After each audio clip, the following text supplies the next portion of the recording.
Capital Seoul has been fighting a growing presence of lovebugs in recent times, while the broader country has been baffled by the growing absence of honeybees in recent years. So what are lovebugs and where are they from? Also, why are honeybees disappearing? And how are experts responding to such phenomena?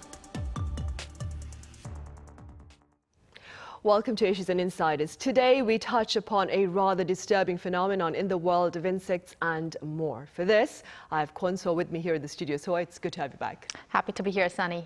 I also have Choi Jonghwan, a researcher at Seoul National University, joining us live on the line. Jonghwan, it's a pleasure to have you with us. Thank you for having me. It's a pleasure.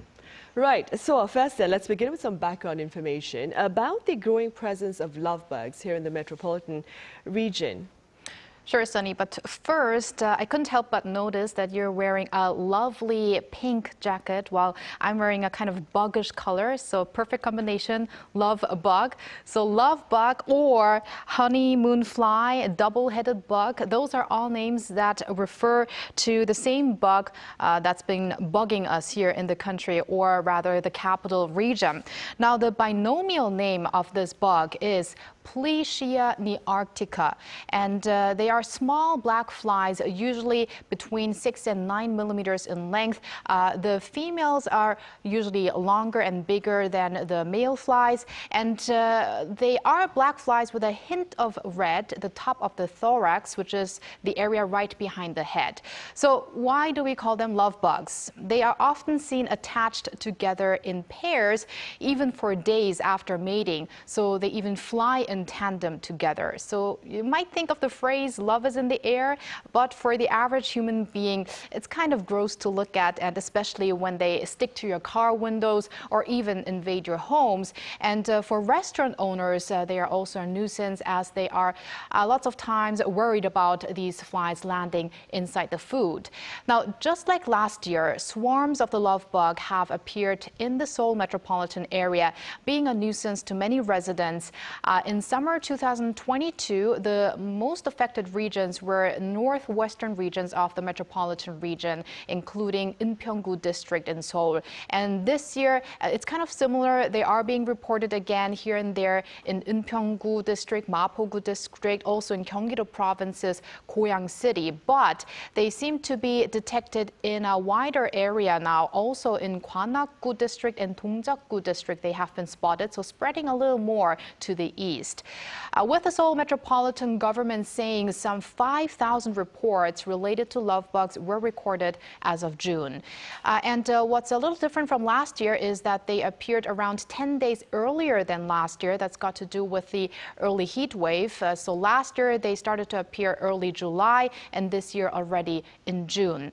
Now, also recently, a video of a hiker went viral on social media as thousands of, or tens of thousands of, maybe it's even more, lovebugs were covering the top of the Bukhansan mountain, which is in Inpyeonggu district. So you could see all the rocks were all covered in black, and also the hiker was covered with these lovebugs as well, although the person had a protective mask or hat.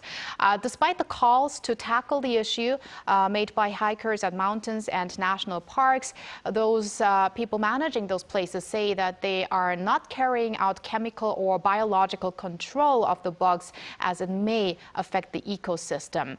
And speaking of ecosystems, these bugs are actually not harmful to the environment. In fact, they are said to be useful or beneficial insects.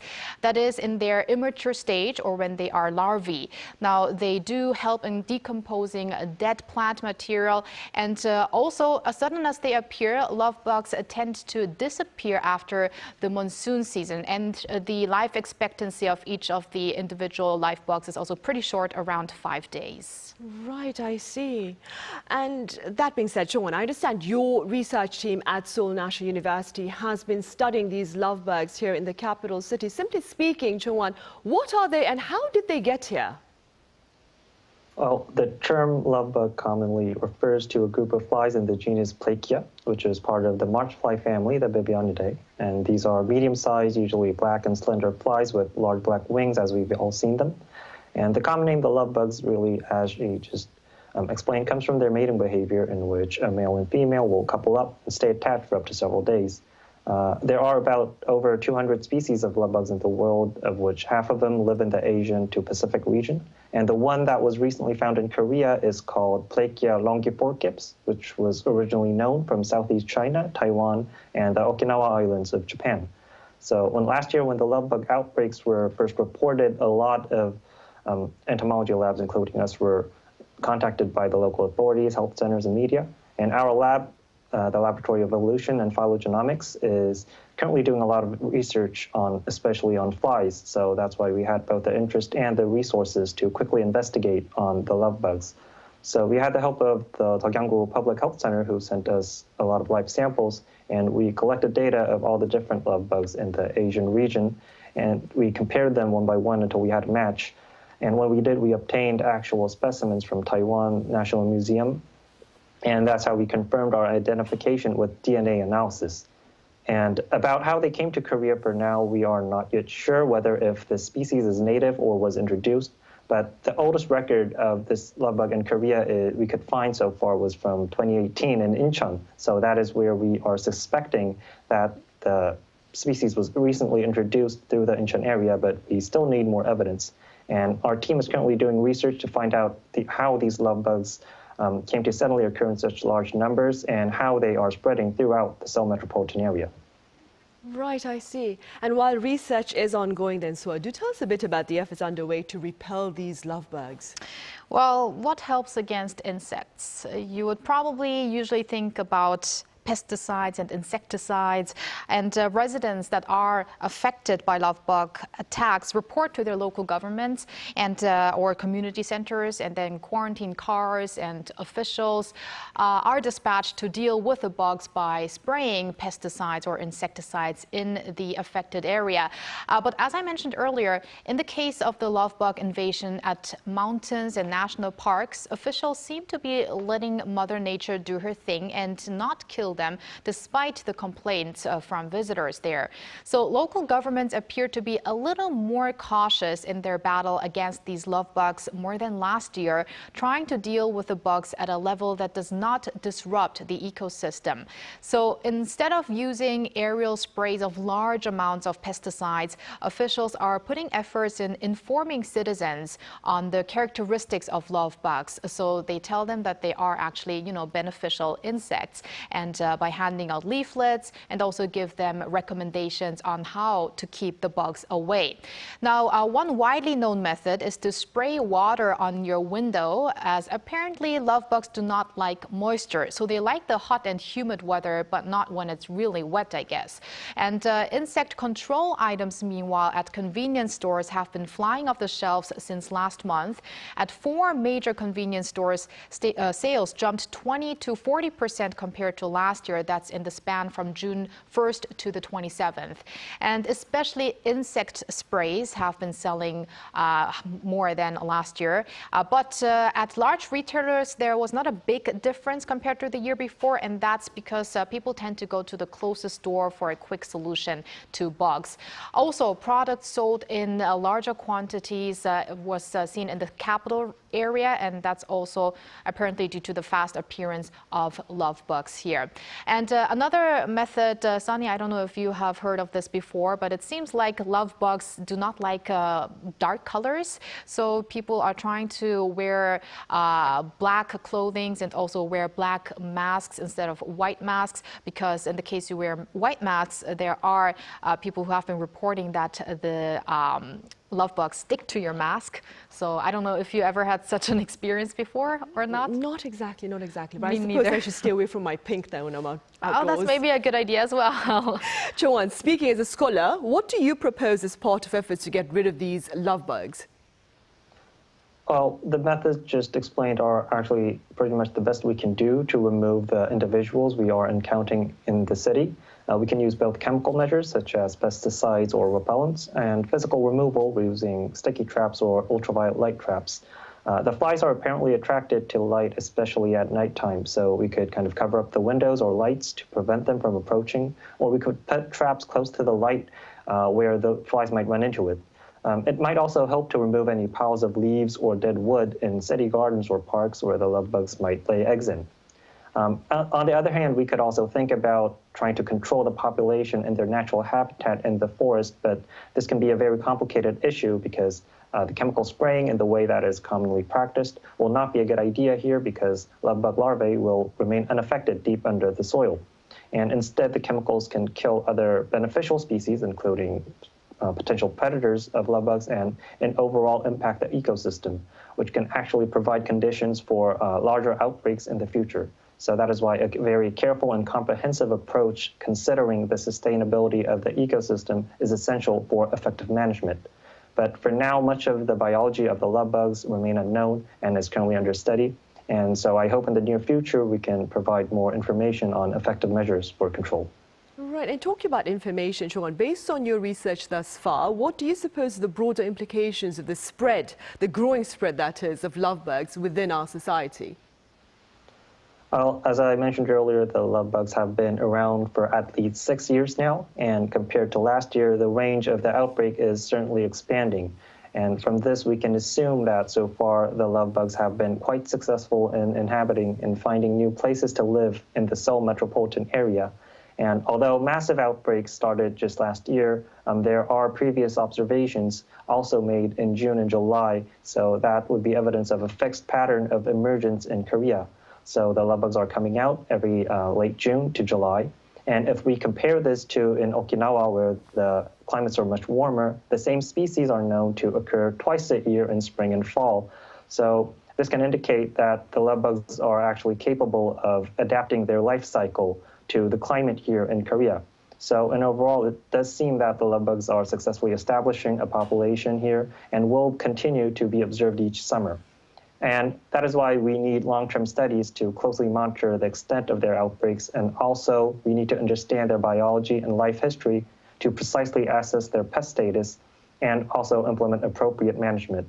So currently our team is rearing the love bugs in the lab to observe their biology and behavior and conduct experiments on environmental factors that might actually affect their life cycle.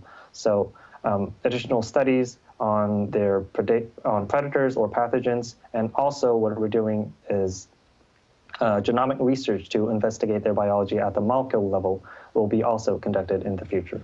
Right. Well, I'm sure your research is much appreciated by people, especially like me, Soa and myself here.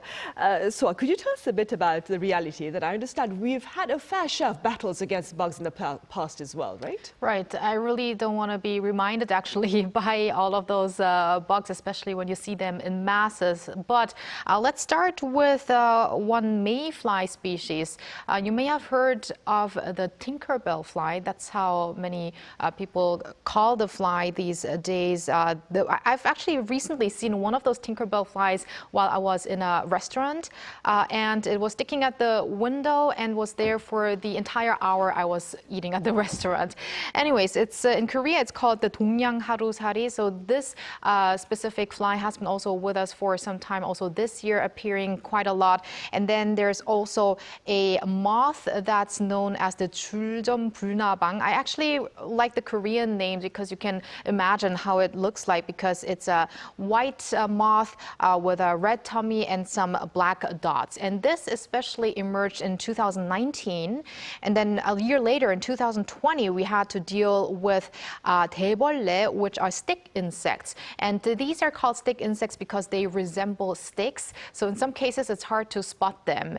You think that they're sticks or leaves, and then it turns out that they are actually insects. And then there was also in 2017, the 붉은 불개미, or red imported fire ant, which were also referred to deadly ants. So especially after these made an appearance, more and more people were concerned whenever these unknown insects appear in masses. They make news, and then once they appear in the media, more citizens report on them as well. Now, some are bad, but many are not. Usually, but there are some common thing about these bugs. These appearances occur in summer mostly when it gets hot and humid, so late June or early July. And also as the winter season is getting warmer due to global warming and so forth, many of the insect eggs survive in winter. So then when it gets warm, they hatch in masses. Right, I see. And Choi, keeping in mind what Soa has just said, how do you explain the rampant presence of bugs in communities here and perhaps elsewhere? Well, a common survival strategy observed in many insects, including the love bugs and the mayflies and the stick insects, is to emerge at the same time and aggregate in large numbers, and in doing so increase the possibility of mating and also lower the risk of predation. However, there might be several reasons to the recent cases of especially large outbreaks in urban areas, and some of the simple ones that might be that many insects use light for orientation, and they should be attracted to the city lights at night, which is implied from that love bugs were often observed on windows where lights are on at night. And also, urban environments can provide warmer conditions in the winter, and given that love bugs are originally known from warmer regions, the city might be providing a more suitable habitat for the bugs to survive the cold, resulting in larger populations emerging the next year. But moreover, we could think about the consequences of our relationship with the natural environment around us. And one thing is that as the city expands, we get into more contact with the wildlife originally living there. And so the insects might always have been there, but we kind of moved into their territory. And also changes in the environment caused by urban development can provide a thriving condition for a particular species. And another point is that, as explained earlier, when we try to control these pests, inappropriate measures can actually make things worse, such as the misuse of pesticides can damage the biodiversity and alter the balance of the ecosystem and lead to unintended outbreaks of another pest. So overall, it is important to realize that urban pests are likely related to the urban environment, and we should keep this in mind when dealing with the outbreaks that are happening today and also when predicting environmental impacts of newly developing areas. Right, of course. Moving forward, Soa, an observation that is often linked to Albert Einstein is the statement that if honeybees were to disappear, men would die within 4 years, I believe. Now, regardless of whether or not he said this statement, the reality is that honeybees are disappearing. Could you tell us a bit more about that? Right. The declining population of bees is becoming a global issue, especially in the US and Europe. And you might have heard of the phenomenon known as the colony collapse disorder, referring to an occurrence of a majority of worker bees in a colony vanishing and leaving behind their queen. And this kind of incident was first reported in the US in 2006. Since then, nearly 40% of American honeybees disappeared between 2006 and 2007. Also, since 2007, 30% of bees are disappearing in Europe every year. Honeybees around the world, including South Africa and China, are decreasing. And not only wild honeybees, but also bees kept by beekeepers are shrinking. According to the United Nations, the bee decline is posing a serious threat to a wide range of plants that are critical to mankind, meaning it can lead to food crisis. So Einstein might be right, no food, no life. So not only bees, but other pollinators are on the decline as well, which are needed for farming and cropping and so forth. Now, Sunny, did you know that there is actually a World Bee Day? I had no idea. Well, the UN has actually designated May 20th as World Bee Day. That's how important it is to raise awareness about the importance of pollinators such as bees. And in fact, the absence of bees could eradicate coffee, apples, almonds, tomatoes, and cocoa from our tables. And there is a wide range of list along with that. And with the UN calling for countries to revise their food policies and systems in a more pollinator-friendly way. Right, of course. And Choi, what more can you tell us about the honeybee situation here in Korea? Well, to be clear beforehand, it is actually very difficult to precisely assess the damage done to honeybee populations here, and also about the causes of this phenomena. In the case of the Asian honeybee, the majority of the Korean population is known to have been destructed by a pathogen, the saprophyte virus. But for the Western honeybees, the more commonly used in beekeeping, The causes of colony collapse disorders are not exactly known, but there are some hypotheses. So some experts point to climate change as drastic changes in temperature or precipitation can affect the bee seasonal behavior, for their health and survival rates. Others suggest that the misuse of pesticides have resulted in resistant mites that cause more damage. Or one other point to note is the use of pesticides that are targeting other forest pests, such as sire beetles carrying pine nematodes. These widespread application of these chemicals have impacted not only domestic honeybees, but also wild populations of other bees and various other pollinators. However, most agree that the most likely scenario is that many different factors, including the ones just mentioned, are in combination affecting the honeybee populations here in Korea. Right, I see. Jonghwan, your audio was cutting off as you were speaking. Just to clarify, you believe that quite a number of scholars think that climate change may be to blame for the disappearance of honeybees. Am I right? Yes, including climate change and many other reasons may be in combination affecting the honeybee populations. Right, I see. Meanwhile, so we have time perhaps for one more question. And that being said, let's move on to something else beyond honeybees, which we need very much. Let's talk about bugs again. What safety measures are being recommended by experts with regard to preventing the spread of insects as travel increases post-pandemic? That is a very important question because travelers can become the source of new insect spreads. Not that they stick to your clothing from your travel spot and come home with you. That's not impossible, but that's not the scenario I want to talk about. It happens with the import of banned items from overseas, and that's why quarantine authorities are calling on cooperation from the public to abide by the rules in terms of what you can bring to Korea and what not. Officials in particular warn about the influx of banned raw fruits and plants. Items prohibited include fresh fruits like mangoes, vegetables like peppers, soil-attached plants, and living insects. You really don't want to have those in your luggage. So a special inspection period during the summer vacation season is set at the airport every year to strengthen the prevention of banned items brought into the country. And if you do find any of those items in your luggage, then make sure to report at the airport about them. I see. All right. So as always, thank you very much for your time and your thoughts today. My pleasure. Jonghwan, it was great having you on the show. Thank you very much for your insights. Thank you very much. Right, well, that is all the time we have for this edition of Issues and Insiders. Thank you for watching. Have a good weekend.